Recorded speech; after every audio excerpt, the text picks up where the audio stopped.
Halo ya guys, selamat datang di channel saya. Perkenalkan saya Ugo. Dalam video ini kita akan membahas tentang dua konsep dasar dalam pemrograman PHP, yaitu fungsi dan looping. Kedua konsep ini sangat penting ya. Kenapa? Karena kita bisa membuat kode yang lebih terstruktur dan efisien. Di video ini kita akan menjelaskan apa itu fungsi dan looping serta bagaimana menggunakannya dalam PHP. Yuk langsung mulai.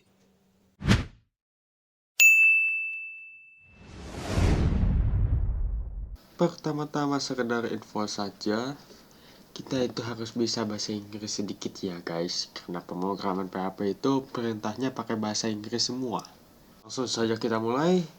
Pertama-tama kita akan bahas function dulu.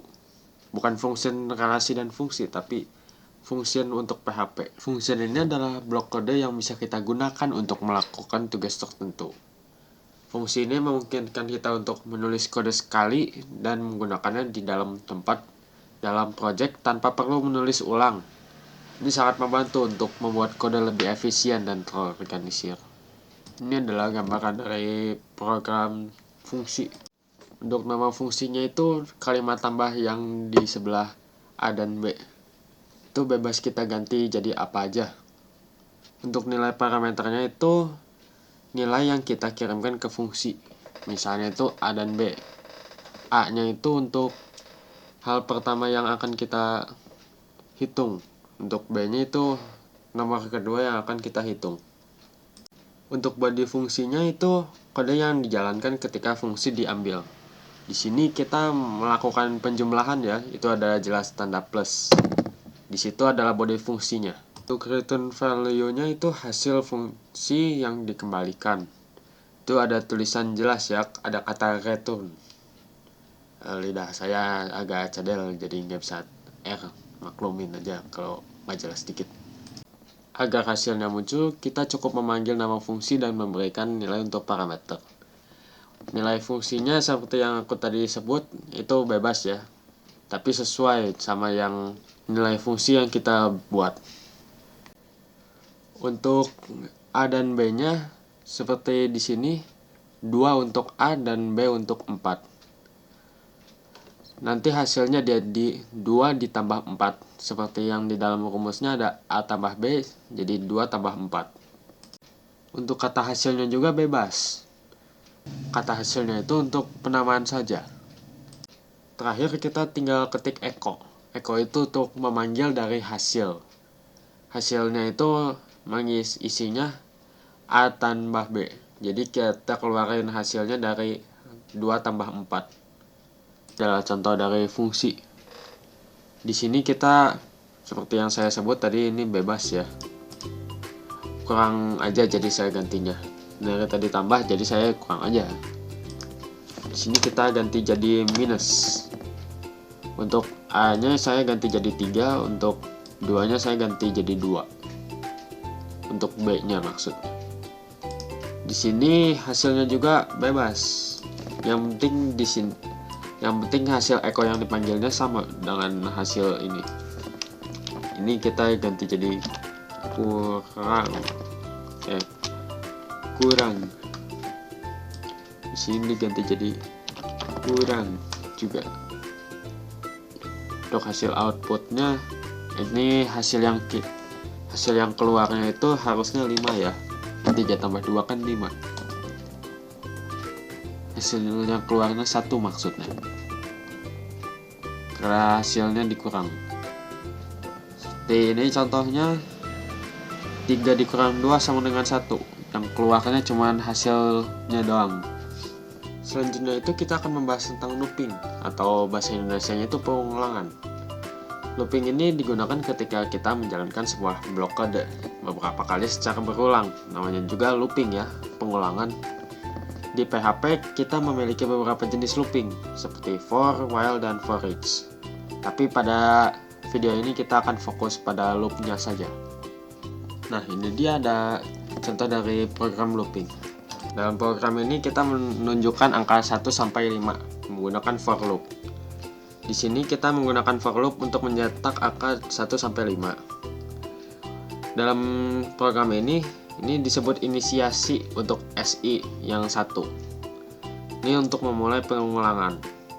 Untuk keduanya kita ada kondisi SI yang lebih kecil sama dengan 5 untuk menentukan kapan pengulangannya itu berhenti. Ini angka 1 sampai 5 saja. 5-nya itu untuk pembatas. Untuk ketiganya ini ada increase atau decreasement seperti SI++. Ini menentukan bagaimana nilai SI berubah setelah setiap iterasi. Pasti ada yang kepikiran, apa fungsi dan loop itu bisa digabungin?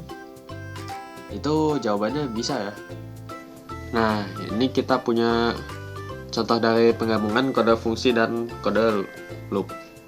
Kita memasukkan kode for loop di dalam kode fungsi. Ini ada kode fungsi dan ini ada kode loop. Seperti yang terlihat, fungsi ini menjumlahkan angka 1 sampai n. Di sini kita punya fungsi jumlah angka Sn.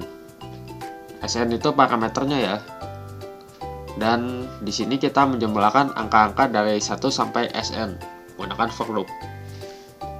Fungsi ini kemudian mengembalikan hasil dari penjumlahan dan kita tampilkan dengan echo. Nah, ini echo-nya ya. Pertama, kita mendeklarasikan variabel atau stotal. Dalam sini kita tulisnya stotal dan akan menyampaikan hasil dari penjumlahan. Nah, di sini ada rumus dari penjumlahannya. For loop akan berjalan dari 1 sampai Sn dan kemudian setiap angkanya akan ditambahkan ke total. Setelah pengulangan selesai, fungsi mengembalikan nilai S total dan semua hurufnya akan ditambahkan dari 1 sampai 5. Angka 1 tambah 2 tambah 3 tambah 4 tambah 5. Yaitu hasilnya kita lihat.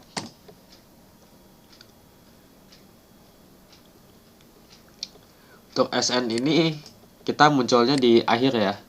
Jadi untuk penggantian angkanya kita ganti di sini. Misalkan ini ganti jadi 8. Kalau yang ini cuman kalimat doang.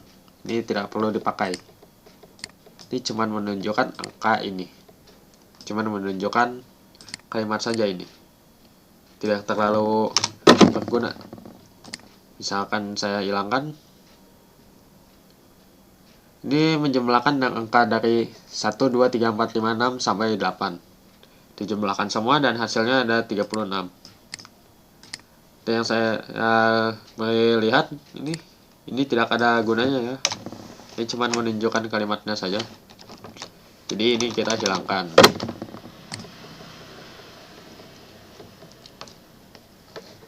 Nah, hasilnya jadi segini.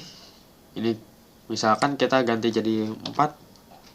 Ini angka dari 4, 5, 6, 7, 8. Kita jumlahkan semua. Nah, hasilnya jadi 30. Coba kita kembalikan lagi. Jadi ini hasil dari 1 sampai 8 itu ya 36. SN yang kita hitung itu akan muncul di atas echo. Jadi semua yang kita hitung ada di atasnya echo ini, ada di hasil. Jadi dalam video ini kita telah mempelajari dua konsep dasar dalam pemrograman PHP, yaitu function dan looping, serta bagaimana cara menggabungkan kedua itu. Kita bisa melihat bagaimana fungsi membantu kita mengorganisir kode dalam lebih efisien, dan bagaimana looping memungkinkan kita untuk melakukan pengulangan tanpa menulis kode yang berulang-ulang. Dan juga kita bisa mengambil bahwa literasi itu penting ya. Dari tadi saya perkataannya kurang bagus, sama lidahnya saya emang gini. Nah, balik lagi topik, kedua konsep ini bisa digabungkan untuk membuat program yang lebih dinamis dan efisien, seperti yang contoh tadi. Ya, cukup sekian itu saja dari saya. Maaf kalau ada kesalahan kata atau kesalahan lainnya, namanya juga manusia tidak ada yang sempurna ya. Tapi kalau ada kesalahan kata atau kesalahan lainnya, masukkan saja di komentar. Jangan lupa like, subscribe ya. Sekian dari saya, sampai jumpa di video berikutnya. Dadah.